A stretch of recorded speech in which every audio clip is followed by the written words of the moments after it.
వీరి నోట ఏ అబద్ధమును లేదు అన్నాడు. అబద్ధాలు ఆడకుండా నిజం చెప్పండి.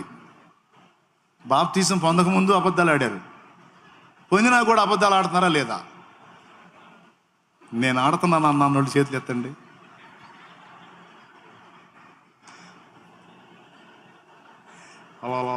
ఎంత దారుణం ఇది, ఎంత దారుణం, ఎంత దారుణం. ఎంత నిర్భయంగా అబద్ధాలు ఆడుతున్నారా? మరి ఆయన ఏందండి, వీరి నోట ఏ అబద్ధం లేదని రాయించాడు. వీళ్ళు స్త్రీ సాంగత్యం అపవిత్రులు కాని వారని రాయించాడు. స్త్రీ సాంగత్యం అసలు ఎరగనోళ్ళని రాయించాడు. ఎవరు? మన గురించి. స్త్రీ అంటే ఎవరు? శోకమా? లోకం. రైట్. సరే, అదేదో వదిలేసేయండి. ఏదో ఒప్పుకున్నాం, తేడా పడ్డ ప్రతిసారి అయ్యా తేడా పడ్డను ఒప్పుకున్నాం, రక్తంతో కడిగాడు, శుద్ధి చేశాడు, క్లీన్ చేశాడు, అవి లేవు. ఓకే, అబద్ధాలు కూడా లేవన్నాడు. ఏంది? రోజులో కనీసం 4-5 సార్లు.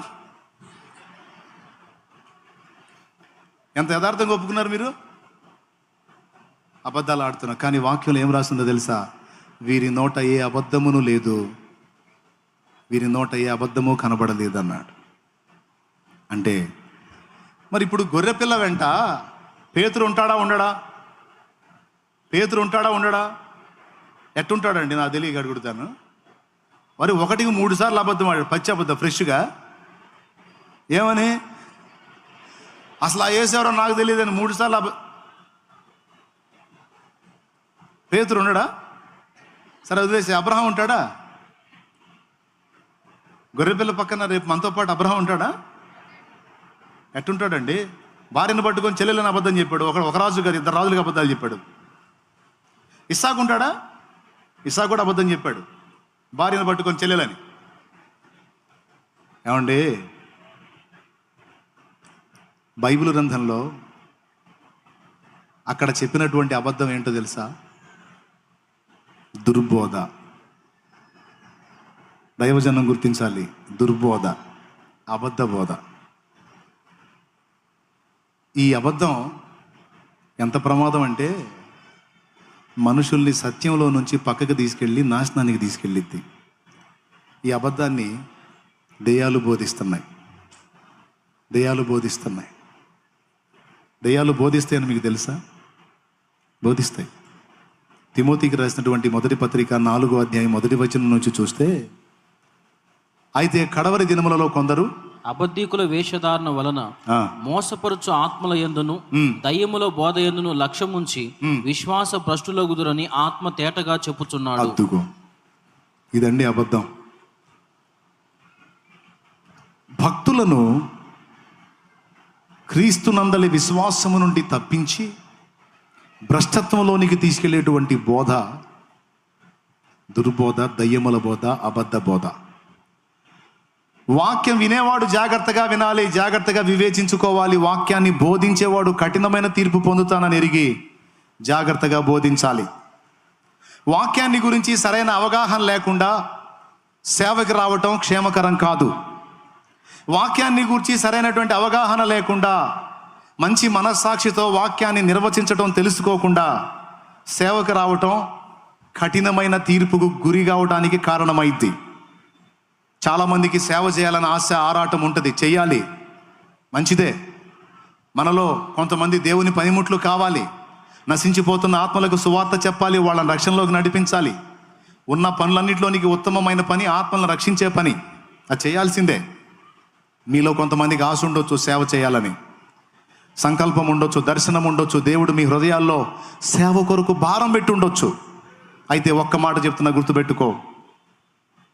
దేవుని వాక్యాన్ని 1, 2, 3, 4, 5, 6, 7 కనీసం 7 మార్లకు పైచిలుకు దేవుని వాక్యాన్ని చదవకుండా దేవుని సేవకు రావటం యుక్తం కాదు, క్షేమం కాదు. సంపూర్ణంగా పరిశుద్ధ గ్రంథాన్ని అనేక పర్యాయాలు చదవాలి, చదువుతానే ఉండాలి. దేవుని వాక్యం మన నోట, మన హృదయంలో నిండి ఉండాలి.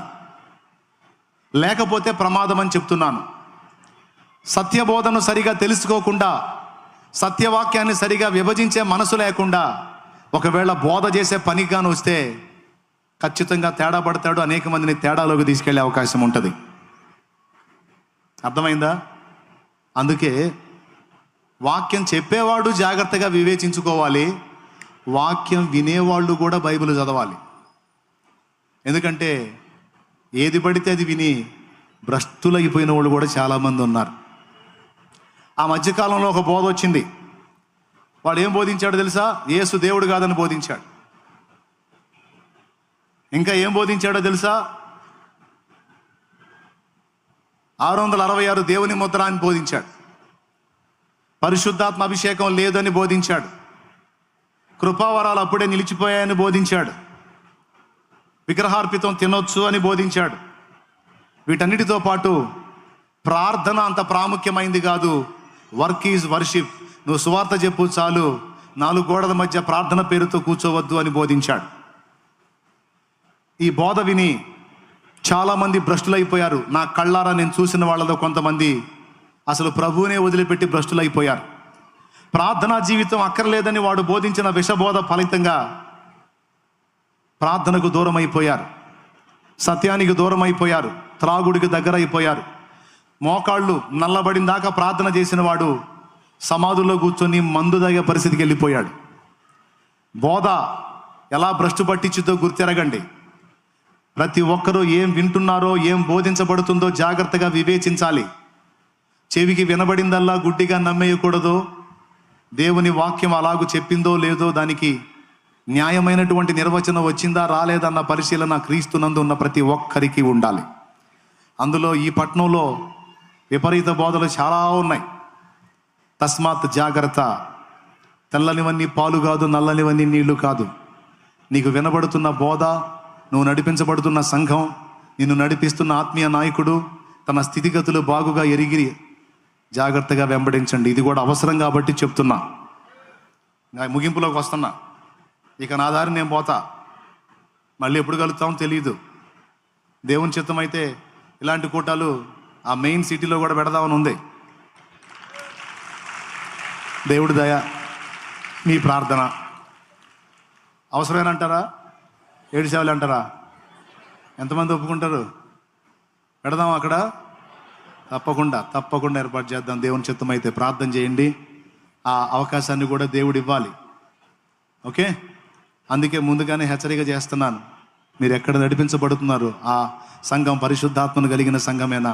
వాక్యానుసారంగా ప్రయాణం చేస్తుందా? సత్యవాక్యాన్ని బోధిస్తున్నారా అనే వివేచన కలిగి మీ భక్తిని జాగ్రత్తగా కొనసాగించుకోండి. లాస్ట్ మాట చెప్తాను, ఇక ముగిస్తా.